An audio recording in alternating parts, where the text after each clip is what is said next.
you're here for thinking about overcoming the monster. And I guess this is the kind of spooky night, frightening night. We're thinking about things more to do with horror and night terrors. So I hope you sleep well tonight. So on that subject, I was thinking, it's so easy, isn't it, to be in a situation where we're afraid to go to sleep in the dark. Now, my son is called Reuben. He's 6 years old. And every night when I put him to bed, he insists on two things happening. One, I have to shut his wardrobe door, and I have to make sure that the landing light outside of his room is always on. Now, I wonder, when you were younger, when you were a child, even today, whether you're a type of person who also needed to sleep with light being present. I wonder if you still are afraid of the dark. Now, it's interesting, isn't it? Because often with children, the idea of monsters under the bed is something that seems to grow up in folklore across every generation, across every culture. There is always something to be terrified wherever you are in the planet that's going to come out and get you at night. In England, I guess people might say, oh, watch out, the bogeyman will get you. In Belgium, it's known as the Boken Riders. It's the Bootsman if you're in Germany. The Sackman if you're in Spain. Baba Yaga will get you if you're in Russia. Tata Duente in Belize, or Namahaja if you're in Japan. And of course, as we grow up, these legends from our childhood, they kind of get put into the past, don't they? And our focus instead becomes locked on far more modern fears like exams, or relationships, or jobs. But you know, there is a genre of storytelling that believes in monsters. Not in a kind of fantasy way, but it believes that monsters are here today, that they occupy our adult world. They live unseen amongst us. And it's the horror genre. And the concept at the heart of the horror genre is very simple, and it's this. There is such a thing as evil, and it is wrapped in a personality that coexists with us. It's funny, isn't it? Even in the 21st century, when we're surrounded by our smartphones and our technology, and with a greater understanding of the scientific and natural world than at any other time in history, the horror genre still thrives. We're still drawn back to the old stories that tell us that coexisting amongst our comfort, there are evil monsters that are merely waiting for us to be alone. But you know, the horror genre actually has an even deeper fixation than that, and it's this. The horror genre says, and you can see it in all sorts of different horror movies, it says evil can inhabit, can be within and dwell within a person. See, the horror genre has a terrifying idea that the monsters aren't just out there. Actually, the most darkest, most terrifying of the horror genre, things such as The Exorcist, will have us believe that actually the monsters are within us, right in here. So much so that it's very difficult for us to tell where the monster starts and where we finish. Now, I want to introduce you, before we look at the passage that Tom has just so beautifully read, I want to introduce you to two stories. Now, they're monster stories, but they're not traditionally to do with the horror genre. And the first one is this one. It's called, it's a film, 3 Billboards Outside Ebbing, Missouri. Last year it won 2 Oscars and a whole host of other awards. And actually it became widely considered by critics to be one of the most remarkable films of recent times. If you've not seen it, I really encourage you to go and seek it out. And it all starts in a place called Ebbing, Missouri, a very small town, and it all focuses on a character called Mildred Hayes. And she is a mother who is grieving because only 7 months earlier, her daughter Angela was raped and murdered. And Mildred is furious. She's absolutely angry at the lack of progress over the investigation into which murderer, which monster would have done this to her daughter. And so what she does is she rents 3 billboards just outside the town. The first billboard says, "Raped while dying." The second billboard that drivers can see as they go into the town is "Still no arrests?" ? And the third billboard says, "How come, Chief Willoughby?" You see, the story focuses on Mildred, and we watch her as she goes in search of justice to find the monster that did despicable things to her own daughter. And as Mildred seeks justice, a justice that doesn't seem to be able to be found, she actually becomes more and more extreme in her behaviour. She ends up firebombing a police station. She ends up setting a light to a man who she is angry with because he seems to be frustrating the investigation. And she even ends up driving right across America to kill a man who is a nasty piece of work, but she knows with categorical proof that he is not the murderer of her daughter. And the film is this mixture of watching her with total sympathy, because your heart breaks for her, watching this mother go through this trauma, and absolute horror at what she is becoming. And there's a second story that I want to introduce you to. Again, it's not technically part of the horror genre, but you've probably heard of it. It's one of Netflix's most famous and widely watched series, and it's called Breaking Bad. It was running from 2008 to 2013, and it is considered by some critics to be one of the all-time greats of television series. It's set in Albuquerque, New Mexico, and Breaking Bad follows the story of a man called Walter White. And it begins where Walter, he was a secondary school teacher, a science teacher, a good man, a kind man, a man who loves his family and is doing everything he can for them. Working 2 jobs just to pay the bills, Walter discovers that he's got a brain tumour. And the chances are he's going to die. Because the medical costs to even attempt to begin the treatment are so astronomically high that he can't even pay even if he wanted to. And he's facing down the barrel of losing everything and unable to even provide financial security to his family. And we feel this sense of injustice for Walter. We really like him because he is this kind man who, because of the financial unbalance, injustice of where he lives, it threatens to crush him and his entire family.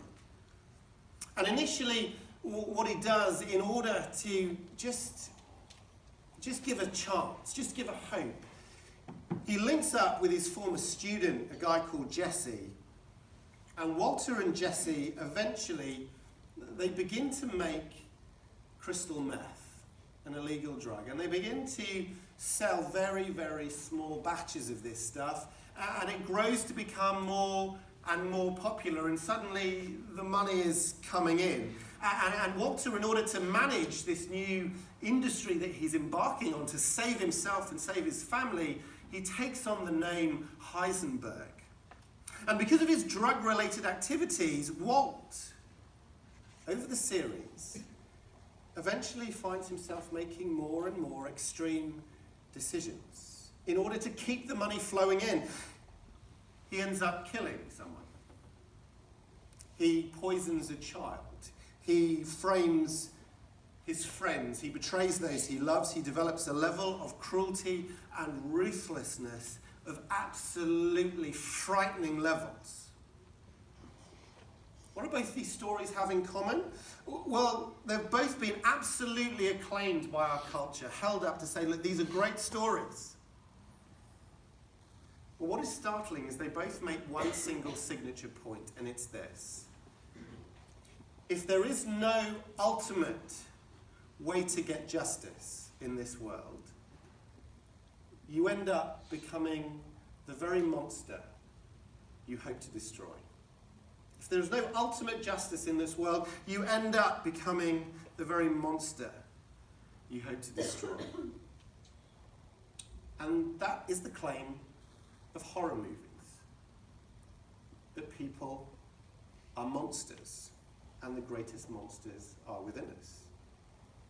And what those two films say is that all it takes is the right crisis, the right injustice, the right circumstances to transform any of us in this room into something quite evil.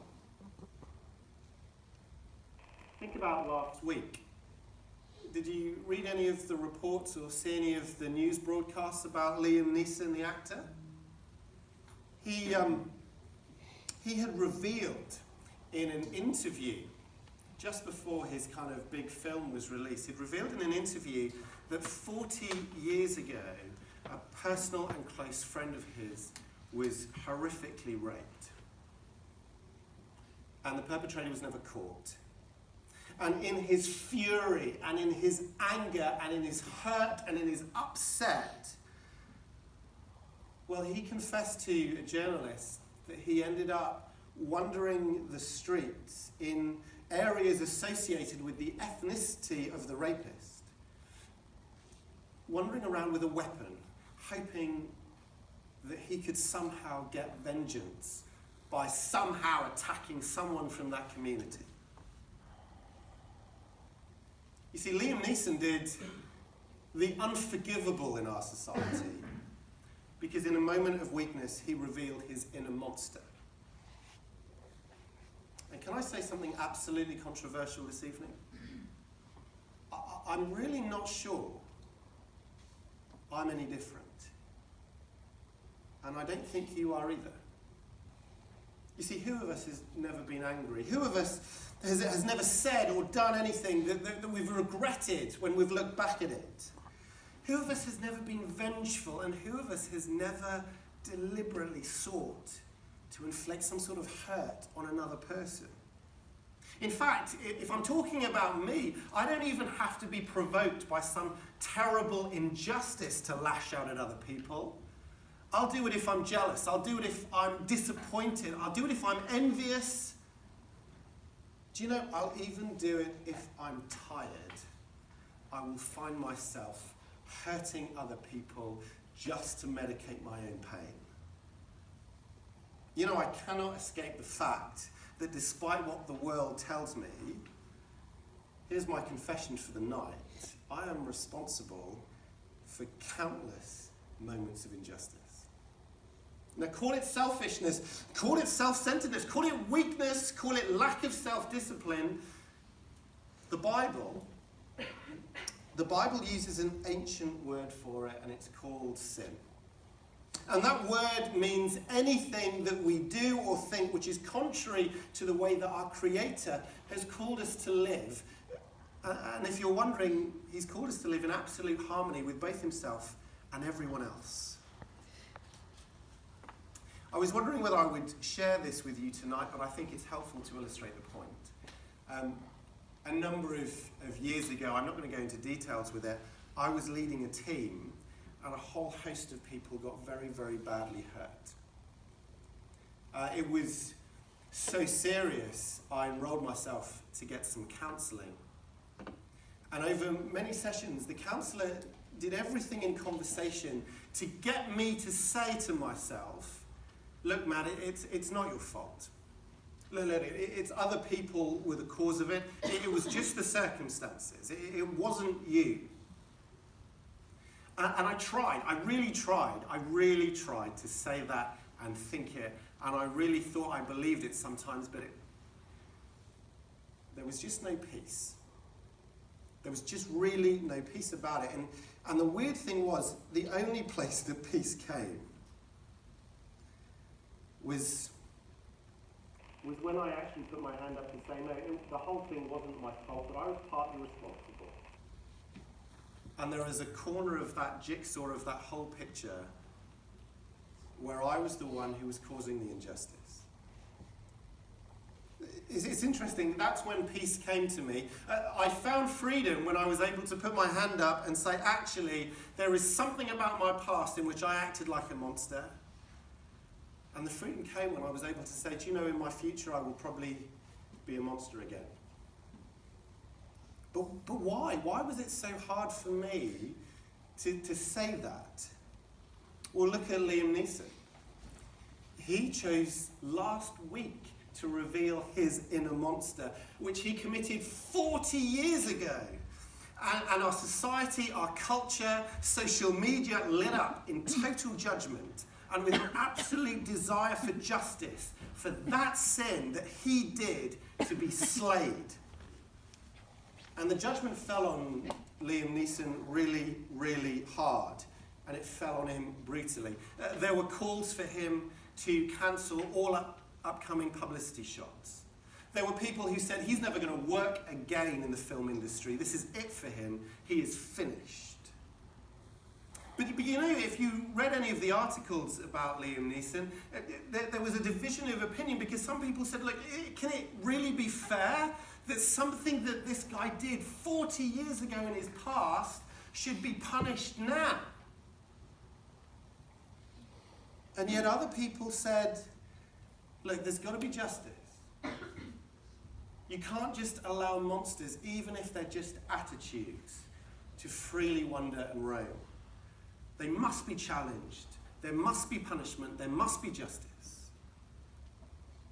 And I think deep down, I think we know that actually we're no different to Liam Neeson. Can I say that boldly? I think we all have secrets. I know I do. I know that our monsters, if I can put it like that, they just come out in different ways, don't they? And so I was thinking about this, and I think really in our society we're kind of set up to fail. We're kind of stuck. We live in a world which is daily provoking us to be cruel, to be disappointed, to be upset, to be victims, and yet we have no choice but to somehow pretend that life is fine and we're okay and it doesn't matter. Yet all the time we simultaneously absolutely fear that one day we'll let our guard down and we'll slip up and our true selves will be revealed and will be judged just like Liam was. And society will cast us out because that's what society does when it wants judgment. And of course the tragedy is, and again we kind of know this, if we live a lie, it will be something that we pay for with our physical health, with our mental health, with our spiritual health. It'll all unravel. We heard that in the interview just now, didn't we? If you live a lie, it's almost as if your very stitches and seams of your whole life eventually just begin to pull apart. But you know, there is an alternative. There is a way to get true peace. Let me tell you what happened a few years ago. I have a brother, he looks a bit like me, just a little bit shorter. He went to university in London, and when he was a fresher, he was walking home one evening, and he was walking just down a normal residential street when he noticed a car began to pull up alongside him. And as he was walking down the street, the car kind of matched his speed and was just tracking. And then something changed. The car stopped, and he could hear both the doors open. So he began to walk a little bit more agitatedly, but then the footsteps were close up behind him, and suddenly there was a voice at his side that said, "Do you have the time?" And he looked round, and someone was asking him for the time. It seemed nothing, didn't it? So he put up his wrist to check his watch, and then someone from the other side he hadn't even noticed smashed him at the side of the head. The other guy took blows straight into his ribcage, pushed him to the floor. And then both of these guys started to viciously kick him in his torso, his arms, his head, his face, his teeth. They didn't rob him. They went for his phone. They didn't go for his wallet. They just laughed. He was able to push free, and he began to stagger as much as he could muster that as a run. And they got in their car and started to chase him down the road. The only thing that he could do is he went into one of the gardens of one of the homes, and he started to bang on the door, pleading with the person or the people inside, "Please let me in. Please let me in." And they didn't. And as he felt the lights of the car swing onto the back of his neck, he thought it was over, and he pleaded with the people, "You don't have to let me in, just call the police." For whatever reason, those two men didn't finish him off. And my brother was able to get home. They never opened the door. And I remember that night because he called me. And he could barely speak. And his voice was absolutely choked with tears. And as he explained what happened, he finished the conversation with this. He just wanted to pray for them. He just wanted to pray that they would find forgiveness for what they've done. He just wanted to pray that somehow they would come to know Jesus themselves. Isn't that remarkable? Why did he respond like that? How is it that as a victim of injustice, with his right side of his face caved in, that he could be so physically damaged and yet find himself even more loving? How could he be a victim of injustice and yet not become bitter and resentful? How could his inner monster not rise from the ashes of his broken body? And the answer is this: Jesus is more angry about injustice than you or I could ever be. And Jesus is the only person in human history who can do something serious about it once and for all. You see, my brother Luke knew Jesus, and he knew that Jesus had already slayed his personal monster, and that was the thing that changed his life, that meant that he could have peace even in the midst of horrific suffering and injustice. How did Jesus do it? Well, come with me to Mark chapter 15. This is the eyewitness account that Tom so wonderfully read. And we heard in the passage that Jesus, who claims to be God, allows himself to be a victim of injustice in this passage. We read it together, didn't we? He undergoes a false trial. He undergoes a savage beating. And the evidence for Jesus' death on the cross, if you want to look into yourself, you're really welcome to. Almost every historian says it really did happen, that a man called Jesus of Nazareth really was crucified by Roman soldiers 2,000 years ago. If you were there, you would have seen it with your own eyes. In 1986, the American Medical Association looked at all of the evidence about crucifixion and what happened to Jesus, and they concluded from a scientific perspective, from a medical perspective, Jesus' death primarily resulted from hypothalamic shock, exhaustion, and asphyxia.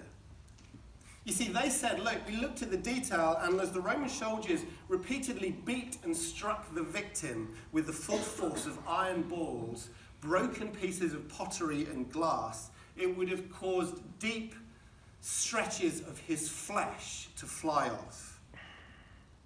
It would have cut into his skin, and all of his subcutaneous tissue would have been stripped from the bone. As the flogging continued, the doctors said the lacerations would tear into his underlying skeletal muscles and produce quivering ribbons of bleeding flesh, leading to pain, blood loss, and circulatory shock. they concluded this: the extent of his blood loss on the cross will have determined how long the victim would have survived with the nails through his hands and his feet. Horrific, isn't it? Horrific. It was considered by the Romans the worst possible instrument of torture and death that there has ever been. If he was God, if he was really God, and that's what Christians claim, why would he allow himself to die so publicly and so horrifically and so embarrassingly as this? Well, don't you see? In Mark's gospel, we're being told that Jesus on the cross is slaying a monster. And as he was slayed himself, my sin was being slayed too. A few chapters earlier in Mark's gospel, Jesus says this, explaining his death to come. He says, "For even the Son of Man did not come to be served, but to serve and give his life as a ransom for a many." He's talking about an exchange. That on the cross, Jesus took upon himself the monster in all of us. He took upon himself on the cross all of the injustice, that is, to use Bible language, all of the sin, all of the evil. And as he died, that monster was slain. And so permanently, for anyone who puts their trust in him, they are forgiven of every sin that they have ever done in their past, every sin that they're doing now, and any sin that they do in the future, paid for, forgiven, permanently, no more guilt. Justice is done. Just anger is spent. The punishment is given for all time. Justice is complete. And when Jesus is nailed to the cross, the monster is truly dead. That's the great exchange. He died so that we could live. And that's why my brother Luke, who allowed Jesus to slay his monster for him, he's not perfect, and I can say that because he's my brother. But he's so transformed by a deeper love and a deeper sense of peace that even in the midst of immense suffering, he can still love the ones who hurt him. After all, if someone chooses to die for you, that's such a big thing, isn't it? It changes you. It changes you. And if Jesus loves you so much that he would die for you, knowing all about your monster, knowing all about your secrets, then I guess it makes sense that you too would love others as radically as this, even when they seek to hurt you. So I guess, therefore, if this is true, and I really believe it is, it leaves us all with two options. Option A is this: Jesus will slay your monster for you. He'll take your punishment on your behalf, and all of the mess of your sin, past, present, and future, he'll pay for it all, so that you can be free and so that you can receive such a radical love and therefore have a peace that means you can radically love others like you have never loved before. That's option A. And it's available this evening. And there's option B. Before I say option B, I need to tell you that Jesus promises that one day he's going to make a final end to all bad things. And one day in this very world, he promises that it's going to be a place where everyone can sleep in the dark without fear. Isn't that awesome? Where there'll be no more regrets and no more guilt and no more sadness and no more anger and no more injustice. That's what he promises one day he's going to bring.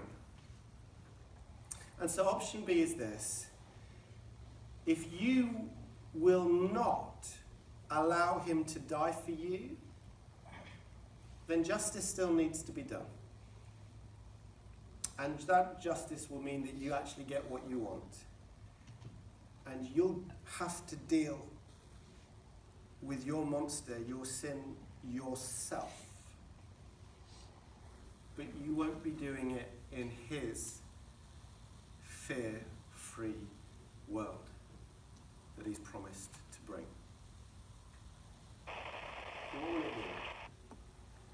Option A or option B?